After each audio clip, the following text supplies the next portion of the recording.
السلام علیکم ورحمۃ اللہ وبرکاتہ۔ حضرات، آج ہم جانتے ہیں سورہ یاسین کی فضیلت و برکت۔ سورہ یاسین پڑھنے اور سننے کے فائدے۔ اگر کوئی بندہ پڑھ سکتا ہے تو اس کو پڑھنے کے فائدے نصیب ہوں گے، اگر کوئی سن سکتا ہے تو سننے کے فائدے نصیب ہوں گے، کیونکہ یہ اللہ تبارک و تعالیٰ کی وہ معتبر ایک عظیم کتاب ہے جس کے بارے میں اللہ تبارک و تعالیٰ ارشاد فرماتا ہے ذالک الکتاب لا ریب فیہ، یہ وہ کتاب ہے جس میں کوئی شک و شبہ کی گنجائش نہیں ہے۔ اللہ تبارک و تعالیٰ نے اس کلام مجید کو اتنی عظمتیں، اتنی رفعتیں بخشی ہیں کہ اگر آپ پڑھیں گے تو آپ کو پڑھنے کا ثواب ملے گا، اگر آپ چھوئیں گے یا سنیں گے تو چھونے اور سننے کا ثواب ملے گا، اگر آپ دیکھیں تب بھی ثواب ملے گا، اگر آپ پڑھیں تب بھی ثواب ملے گا۔ یعنی ایک ایسی واحد کتاب ہے جس کو پڑھنے، سننے، دیکھنے اور چھونے سے سب میں ثواب ملتا ہے۔ تو دوستان محترم، یہ سورہ یاسین جو ہم نے آج آپ کو سنانے والے ہیں، اس سے پہلے اس کی کچھ فضائل آپ سماعت کیجیے۔ اللہ کے نبی صلی اللہ تعالیٰ علیہ وسلم ارشاد فرماتے ہیں، کوئی بندہ اگر ایک مرتبہ سورہ یاسین پڑھتا، سنتا ہے، لکھتا ہے تو اللہ تبارک و تعالیٰ ایک کے عوض میں اس کو 10 سورہ یاسین نہیں بلکہ 10 کلام مجید کا اللہ تبارک و تعالیٰ ثواب عطا فرماتا ہے۔ سوچے ذرا کتنی بڑی فضیلت ہے، اور اگر کوئی بندہ اس کو ایک مرتبہ پڑھ لے تو اس کی زندگی کے ساتھ تمام پریشانیاں دور ہوتی چلی جائیں گی۔ اگر پڑھ نہیں سکتا تو صرف سن لے، ایک مرتبہ آپ سن لیجیے، انشاءاللہ تبارک و تعالیٰ جتنی بندشیں ہوں گی وہ ساری ختم ہو جائیں گی، اور آپ کے اوپر انشاءاللہ رزق کی بارش ہوگی، دولت بے شمار آئے گی، اللہ تبارک و تعالیٰ آپ کی تمام پریشانیوں کو دور فرما دے گا۔ اگر کوئی بندہ پریشان ہے تو سورہ یاسین کو صرف ایک مرتبہ سنتا رہے اور دعا کرتا رہے، انشاءاللہ تبارک و تعالیٰ اللہ پاک اس کی تمام پریشانیوں کو دور عطا فرما دے گا۔ اگر کوئی بندہ بیمار ہے تو اس بیماری میں سنتا رہے تو اللہ تبارک و تعالیٰ اس کی اس بیماری کو شفا یابی بخش دے گا۔ یعنی بیمار کو اگر آپ سنائیں یا اس پر پانی پر دم کر کے پلائیں تو انشاءاللہ تبارک و تعالیٰ اللہ پاک اس کو جلد سے جلد بیماری سے شفا یابی عطا فرمائے گا، کیونکہ قرآن عظیم اللہ تبارک و تعالیٰ نے اتنا خاص بنایا ہے، اتنا عظمت والا، اتنا ہماری تمہارے لیے شفا یابی والا بنایا ہے کہ اللہ تبارک و تعالیٰ جب آپ کلام مجید پڑھتے ہیں اللہ تبارک و تعالیٰ آپ کو ثواب عطا فرماتا ہے۔ یہ وہ کتاب ہے کہ اللہ تبارک و تعالیٰ نے اس کے اندر شفا اور رحمت رکھی ہے۔ اللہ تبارک و تعالیٰ قرآن عظیم میں ارشاد فرماتا ہے وَنُنَزِّلُ مِنَ الْقُرْآنِ مَا هُوَ شِفَاءٌ وَرَحْمَةٌ لِّلْمُؤْمِنِينَ، یعنی اللہ پاک نے تو قرآن عظیم کو مومنوں کے لیے شفا اور رحمت بنا کر بھیجا ہے۔ جو بندہ اس کو پڑھتا ہے کبھی وہ زندگی میں بیمار نہیں پڑتا، اور اس کو اللہ تبارک و تعالیٰ شفا یابی ہمیشہ بخشتا ہے۔ اور جس جگہ پر قرآن عظیم کی اور سورہ یاسین کی تلاوت ہوتی وہاں پر فرشتے آتے ہیں اور اللہ تبارک و تعالیٰ کی رحمت کی بارش ہوتی ہے، فرشتے اس کو سنتے ہیں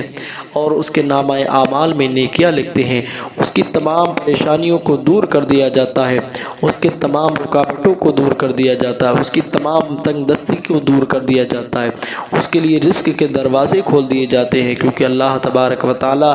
جس جگہ پر قرآن عظیم کی تلاوت ہوتی وہاں پر اللہ رحمت و انوار کی بارش عطا فرماتا ہے، فرشتوں کو نازل فرماتا ہے۔ سوچے ذرا کتنی بڑی فضیلت ہے، کتنا بڑا اس کے احکام ہے، اور اس کو سننے کے کتنے فائدے ہیں۔ اگر آپ کے کاروبار میں بندش ہوئی ہے، رکاوٹیں ہیں، تو اس کو آپ پڑھیے، سنیے، ایک مرتبہ سن کر آپ دل میں دعا کیجئے یا بعد میں دعا کیجئے، انشاءاللہ تبارک و تعالیٰ آپ کی بندش ہٹ جائے گی۔ آپ کے گھر میں بے برکتی ہے تو گھر میں سنیے، گھر سے بے برکتی ختم ہو جائے گی۔ اگر آپ کے پیسے میں برکت نہیں ہو رہی تو اس کو سنیے اور اللہ کی بارگاہ میں دعا کیجئے، انشاءاللہ تبارک و تعالیٰ آپ کی پیسے کی بھی برکتی وہ دور ہو جائے گی۔ اللہ پاک آپ کے کاروبار میں، آپ کے رزق میں، آپ کے گھر میں، کھیت میں، کھلیان میں، پیسے میں برکت عطا فرمائے گا۔ اگر آپ کی دکان ہے، دکان میں دقت ہے، گراہک نہیں آتے، برکت نہیں ہو رہی، کام نہیں چلتا، تو دکان میں سنیے، صبح ہو یا شام ہو، کسی ایک وقت میں آپ ضرور سنیے، بہتر ہے کہ صبح شام کے عرصے میں سنیے، انشاءاللہ تعالی तो आपकी तमाम परेशानियां दूर हो जाएंगी। आपकी दुकान में ग्राहक की लाइन लग जाएगी, ग्राहकों की खूब भरमार आएगी और कारोबार में, रिस्क में, गले में खूब बरकत होगी। अल्लाह पाक आपकी गैब से मदद फरमाएगा। अल्लाह पाक आपकी तमाम परेशानियों को दूर फरमाएगा। अल्लाह पाक आपकी तमाम हाजतों को, जायज़ हाजात को पूरा फरमाएगा। बीमारियों से शिफा अता फरमाएगा। बीमार होगा तो उसे अल्लाह पाक शिफा बख्श देगा। अल्लाह पाक उसको शिफा अता फरमाएगा। तमाम बला से, बबा से सबकी हिफाजत अता फरमाएगा। अल्लाह पाक उसकी तमाम हाजात जो जायज़ वाली होंगी अल्लाह पाक उसको पूरा अता फरमाएगा। तो सोचे ज़रा, सूरह यासीन पढ़ने और सुनने के कितने फ़ायदे। अगर आप पढ़ सकते हैं तो पढ़ लीजिए, नहीं पढ़ सकते तो सिर्फ सुन लीजिए। फ़ोन को एक साइड में रख दीजिए या ईयरफोन वगैरह लगा लीजिए। अब चलिए हम पढ़ते हैं, आप समाअत कीजिए। अऊज़ु बिल्लाहि मिनश शैतानिर रजीम। बिस्मिल्लाहिर रहमानिर रहीम। यासीन वल क़ुरआनिल हकीम इन्नका लमिनल मुरसलीन अला सिरातिम मुस्तक़ीम तंज़ीलल अज़ीज़िर रहीम लितुन्ज़िर क़ौमन मा उन्ज़िर आबाउहुम फ़हुम गाफ़िलून लक़द हक़्क़ल क़ौलु अला अक्सरिहिम फ़हुम ला युमिनून इन्ना जअलना फ़ी अअनाक़िहिम अग़लालन फ़हिय इलल अज़क़ानि फ़हुम मुक़महून वजअलना मिन बैनि अयदीहिम सद्दन व मिन ख़ल्फ़िहिम सद्दन फ़अग़शयनाहुम फ़हुम ला युबसिरून वसवाउन अलैहिम अअन्ज़रतहुम अम लम तुन्ज़िरहुम ला युमिनून इन्नमा तुन्ज़िरु मन इत्तबअ अज़्ज़िक्र व ख़शिय अर्रहमान बिलग़ैब फबश्शिरहु बिमग़फ़िरतिन व अज्रिन करीम इन्ना नहनु नुह्यिल मौता व नक्तुबु मा क़द्दमू व आसारहुम व कुल्ल शैइन अहसयनाहु फ़ी इमामिन मुबीन वضرب لهم مثلا أصحاب القرية إذ جاءها المرسلون إذ أرسلنا إليهم اثنين فكذبوهما فعززنا بثالث فقالوا إنا إليكم مرسلون قالوا ما أنتم إلا بشر مثلنا وما أنزل الرحمن من شيء إن أنتم إلا تكذبون قالوا ربنا يعلم إنا إليكم لمرسلون وما علينا إلا البلاغ المبين قالوا إنا تطيرنا بكم لئن لم تنتهوا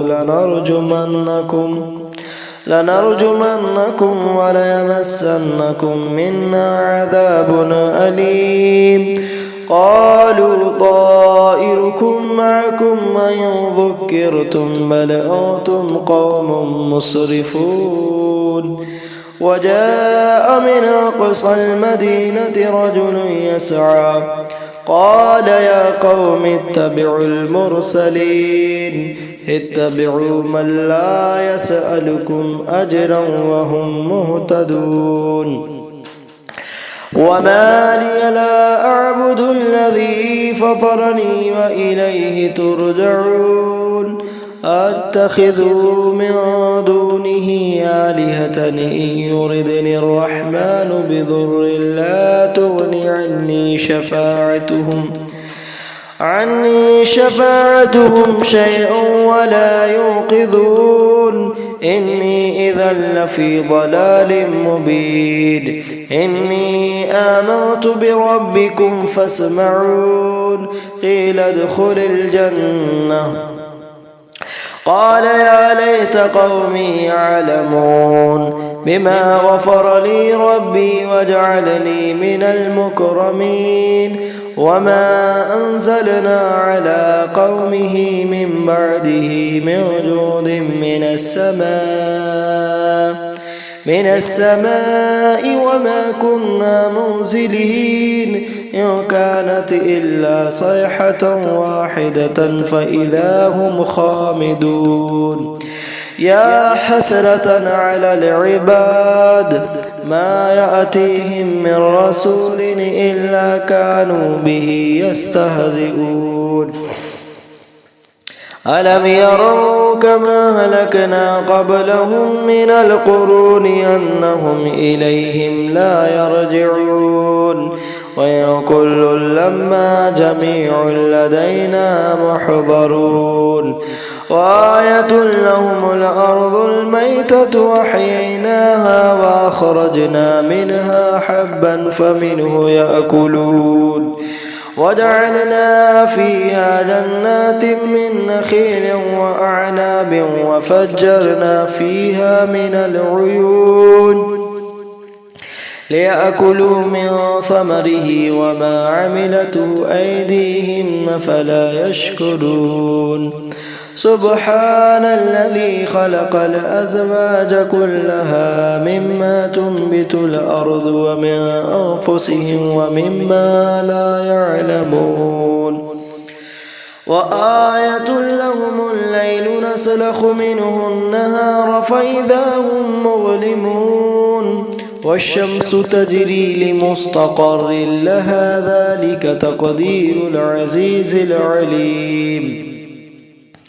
والقمر قدرناه منازل حتى عاد كالعرجون القديم لا الشمس ينبغي لها أن تدرك القمر ولا الليل سابق النهار وكل في فلك يسبحون وآية لهم أنا حملنا ذريتهم في الفلك المشحون وخلقنا لهم من مثله ما يركبون وإن نشأ نغرقهم فلا صريخ لهم ولا هم ينقذون إلا رحمة منا ومتاعا إلى حين وإذا قيل لهم اتقوا ما بين أيديكم وما خلفكم لعلكم ترحمون وما تأتيهم من آية ربهم إلا كانوا عنها معرضين وإذا قيل لهم انفقوا مما رزقكم الله قال الذين كفروا للذين آمنوا أنطعم من لو يشاء الله أطعمه إن أنتم إلا في ضلال مبين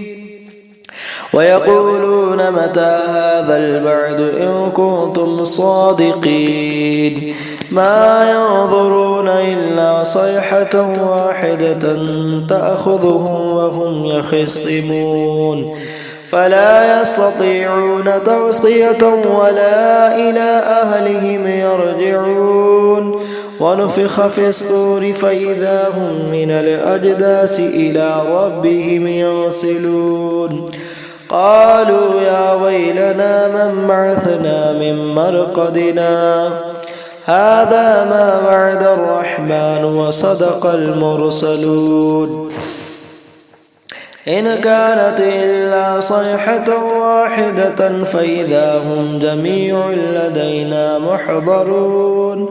فاليوم لا تظلم نفس شيئا ولا تجزون إلا ما كنتم تعملون إن أصحاب الجنة اليوم في شغل فاكهون هم وأزواجهم في ظلال على الأرائك متكئون لهم فيها فاكهة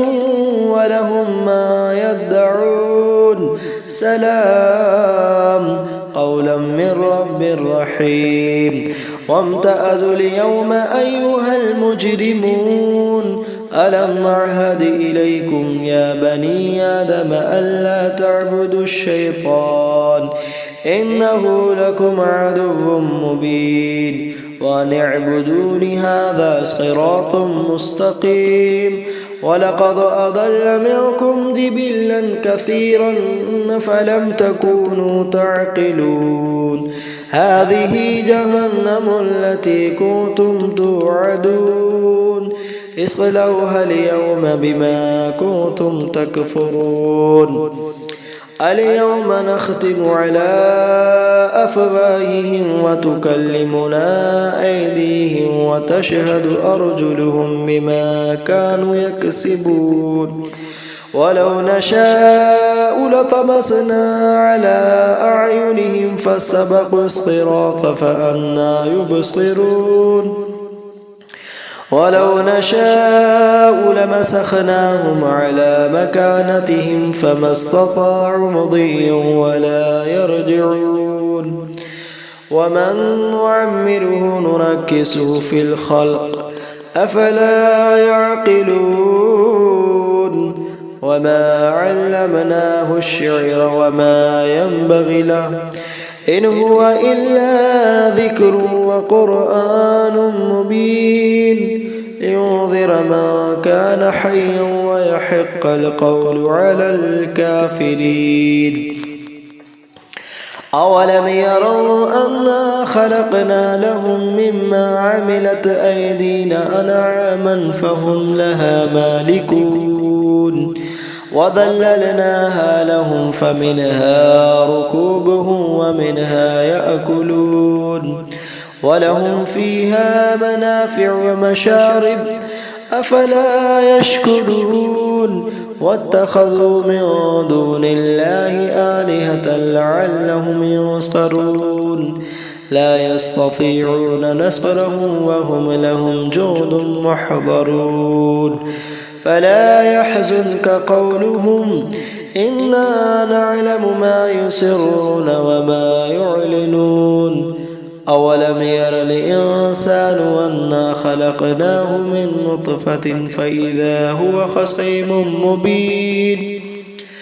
وضرب لنا مثلا ونسي خلقه قال من يحيي العظام وهي رميم قل يحييها الذي أنشأها أول مرة وهو بكل خلق عليم الذي جعل لكم من الشجر الأخضر نارا فإذا أنتم منه توقدون أوليس الذي خلق السماوات والأرض بقادر على أن يخلق مثلهم بلى وهو الخلاق العليم إنما أمره إذا أراد شيئا أن يقول له كن فيكون إنما أمره إذا أراد شيئا أن يقول له كن فيكون فسبحان الذي بيده ملكوت كل شيء وإليه ترجعون ياسين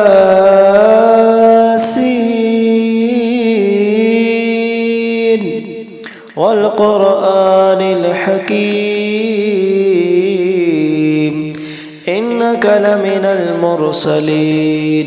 على صراط مستقيم تنزيل العزيز الرحيم لتنذر قوما ما أنذر آباؤهم فهم غافلون لقد حق القول على أكثرهم فهم لا يؤمنون إنا جعلنا في أعناقهم أغلالا فهي إلى الأذقان فهم مقمحون وجعلنا من بين أيديهم سدا ومن خلفهم سدا فأغشيناهم فهم لا يبصرون وسواء عليهم أأنذرتهم أم لم تنذرهم لا يؤمنون إنما تنذر من اتبع الذكر وخشي الرحمن بالغيب فبشره بمغفرة وأجر كريم إنا نحن نحيي الموتى ونكتب ما قدموا وآثارهم وكل شيء أحصيناه في إمام مبين واضرب لهم مثلا أصحاب القرية إذ جاءها المرسلون إذ أرسلنا إليهم اثنين فكذبوهما فعززنا بثالث فقالوا إنا إليكم مرسلون قالوا ما أنتم إلا بشر مثلنا وما أنزل الرحمن من شيء إن أنتم إلا تكذبون قالوا ربنا يعلم إنا إليكم لمرسلون وما علينا إلا البلاغ المبين قالوا إنا تطيرنا بكم لئن لم تنتهوا لنرجمنكم وليمسنكم منا عذاب أليم قالوا طائركم معكم وإن ذكرتم بل أنتم قوم مسرفون وجاء من أقصى المدينة رجل يسعى قال يا قوم اتبعوا المرسلين اتبعوا من لا يسألكم أجرا وهم مهتدون وما لي لا أعبد الذي فطرني وإليه ترجعون أتخذ من دونه آلهة إن يردني الرحمن بضر لا تغني عني شفاعتهم شيئا ولا ينقذون إني إذا لفي ضلال مبين إني آمنت بربكم فاسمعون قيل ادخل الجنة قال يا ليت قومي يعلمون بما غفر لي ربي وجعلني من المكرمين وما أنزلنا على قومه من بعده من جود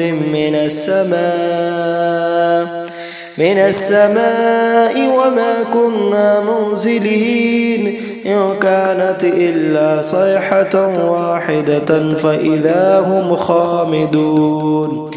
يا حسرة على العباد ما يأتيهم من رسول إلا كانوا به يستهزئون ألم يروا كما هلكنا قبلهم من القرون أنهم إليهم لا يرجعون وإن كل لما جميع لدينا محضرون وآية لهم الأرض الميتة وحييناها وأخرجنا منها حبا فمنه يأكلون وجعلنا فيها جنات من نخيل وأعناب وفجرنا فيها من العيون ليأكلوا من ثمره وما عملته أيديهم أفلا يشكرون سبحان الذي خلق الأزواج كلها مما تنبت الأرض ومن أنفسهم ومما لا يعلمون وآية لهم الليل نسلخ منه النهار فإذا هم مظلمون والشمس تجري لمستقر لها ذلك تقدير العزيز العليم والقمر قدرناه منازل حتى عاد كالعرجون القديم لا الشمس ينبغي لها أن تدرك القمر ولا الليل سابق النهار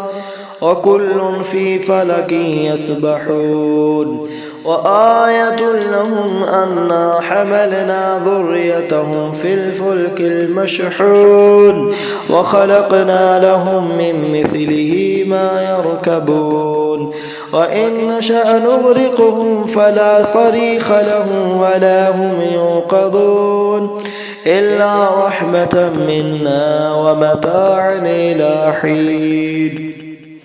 وإذا قيل لهم اتقوا ما بين أيديكم وما خلفكم لعلكم ترحمون وما تأتيهم من آية ربهم إلا كانوا عنها معرضين وإذا قيل لهم انفقوا مما رزقكم الله قال الذين كفروا للذين آمنوا أنطعم من لو يشاء الله أطعمه إن أنتم إلا في ضلال مبين ويقولون متى هذا البعد إن كنتم صادقين ما ينظرون إلا صيحة واحدة تأخذهم وهم يخصمون فلا يستطيعون توصية ولا إلى أهلهم يرجعون ونفخ في الصور فإذا هم من الأجداث إلى ربهم ينسلون قالوا يا ويلنا من بعثنا من مرقدنا هذا ما وعد الرحمن وصدق المرسلون إن كانت إلا صيحة واحدة فإذا هم جميع لدينا محضرون فاليوم لا تظلم نفس شيئا ولا تجزون إلا ما كنتم تعملون إن أصحاب الجنة اليوم في شغل فاكهون هم وأزواجهم في ظلال على الأرائك متكئون لهم فيها فاكهة ولهم ما يدعون سلام قولا من رب رحيم وامتازوا اليوم أيها المجرمون ألم أعهد إليكم يا بني آدم ألا تعبدوا الشيطان إنه لكم عدو مبين وأن اعبدوني هذا صراط مستقيم ولقد أضل منكم جبلا كثيرا فلم تكونوا تعقلون هذه جهنم التي كنتم توعدون اصلوها اليوم بما كنتم تكفرون اليوم نختم على أفواههم وتكلمنا أيديهم وتشهد أرجلهم بما كانوا يكسبون ولو نشاء لطمسنا على أعينهم فاستبقوا الصراط فأنى يبصرون ولو نشاء لمسخناهم على مكانتهم فما استطاعوا مضيا ولا يرجعون ومن نعمره ننكسه في الخلق أفلا يعقلون وما علمناه الشعر وما ينبغي له إن هو إلا ذكر وقرآن مبين لينذر من كان حيا ويحق القول على الكافرين أولم يروا أنا خلقنا لهم مما عملت أيدينا أنعاما فهم لها مالكون وذللناها لهم فمنها ركوبهم ومنها يأكلون ولهم فيها منافع ومشارب أفلا يشكرون واتخذوا من دون الله آلهة لعلهم ينصرون لا يستطيعون نصرهم وهم لهم جند محضرون فلا يحزنك قولهم إنا نعلم ما يسرون وما يعلنون أولم ير الإنسان أنا خلقناه من نطفة فإذا هو خصيم مبين وضرب لنا مثلا ونسي خلقه قال من يحيي العظام وهي رميم قل يحييها الذي أنشأها أول مرة وهو بكل خلق عليم الذي جعل لكم من الشجر الأخضر نارا فإذا أنتم منه توقدون أوليس الذي خلق السماوات والأرض بقادر على أن يخلق مثلهم بلى وهو الخلاق العليم إنما أمره إذا أراد شيئا أن يقول له كن فيكون إنما أمره إذا أراد شيئا أن يقول له كن فيكون فسبحان الذي بيده ملكوت كل شيء وإليه ترجعون۔ سورہ یاسین یہاں سے مکمل ہوئی۔ آئیے اب مختصر سی دعا کرتے ہیں۔ اللہ پاک جو ہم نے پڑھی ہے، پڑھنے سننے میں کوئی غلطی خامیوں حضور کے وسیلے سے مولا اپنے فضل کرم سے اس خامیوں کو غلطیوں کو معاف عطا فرما۔ ہمارا پڑھنا سننا مولا اپنی رضا کے لیے قبول عطا فرما۔ یا اللہ اس کی برکت سے ہم سب کی تمام پریشانیوں کو دور فرما۔ جو بیمار ہیں مولا پاک انہیں شفا عطا فرما۔ جو قرض میں مبتلا ہیں قرض سے نجات عطا فرما۔ یا اللہ تبارک و تعالی جو پریشان ہیں ان کی پریشانیوں کو دور عطا فرما۔ جو غیر مقدمے میں پھنسے ہوئے ان کو رہائی عطا فرما۔ یا اللہ جو بے اولاد ہیں ان کو نیک صالح اولاد عطا فرما۔ جو اولاد والے ہیں ان کو اپنے والدین اپنے بچوں کا فرما بردار بنا۔ یا اللہ پاک دکان میں مکان میں سب کے برکت عطا فرما۔ دکان میں مکان میں خیر و برکت کے نزول عطا فرما۔ گھر سے شیاطین بلا ببا کا حادثات سے میرے مولا سب کا خاتمہ عطا فرما۔ تمام رکاوٹوں کو دور عطا فرما۔ سب کے ہی کاروبار میں دکان میں مکان میں رزق میں کمائی میں کھیت میں کھلیان میں گھر میں پیسے میں بٹوئے میں گلے میں سب میں برکتیں عطا فرما۔ یا اللہ سب کو حادثات سے سب کے حفاظت فرما۔ حالات ہندوستان کو بہتر عطا فرما۔ ہندوستان کو ہر جگہ فتح غلبہ عطا فرما۔ یا اللہ ہمارے ہندوستان کی حفاظت فرما۔ ہمارے ہندوستان کی آرمی کی ہمارے ہندوستان کی تمام آرمی کی حفاظت فرما۔ اللہ پاک ہماری دعاؤں کو قبول فرما۔ پڑھنا سننا اللہ اپنی بارگاہ میں قبول عطا فرما۔ اس کی برکت سے مولا تبارک و تعالی جو بیمار ہیں انہیں شفا عطا فرما۔ جو قرض میں مبتلا ہیں قرض سے نجات عطا فرما۔ جو بے اولاد ہیں ان کو نیک صالح اولاد عطا فرما۔ جن کے بچوں کے رشتے نہیں آ رہے مولا غیب سے رشتوں کے انتظامات عطا فرما۔ جن کی بچیوں کے نکاح ہو چکے مولا تبارک و تعالی یا اللہ پاک تمام حالات کو بہتر عطا فرما۔ یا اللہ پاک جو پڑھا ہے سنا اسے اپنی بارگاہ میں قبول عطا فرما۔ یا اللہ اس کی برکت سے تمام حاجات جائز والیوں کو انہیں قبول فرما لے، انہیں پورا عطا فرما دے۔ دکان میں مکان میں رزق میں کاروبار میں برکت عطا فرما۔ یا اللہ جو پڑھا ہے سنا ہے اس میں خامیوں سے معاف عطا فرما۔ ملتے ہیں جب تک کہ اگلی ویڈیو میں۔ اللہ حافظ۔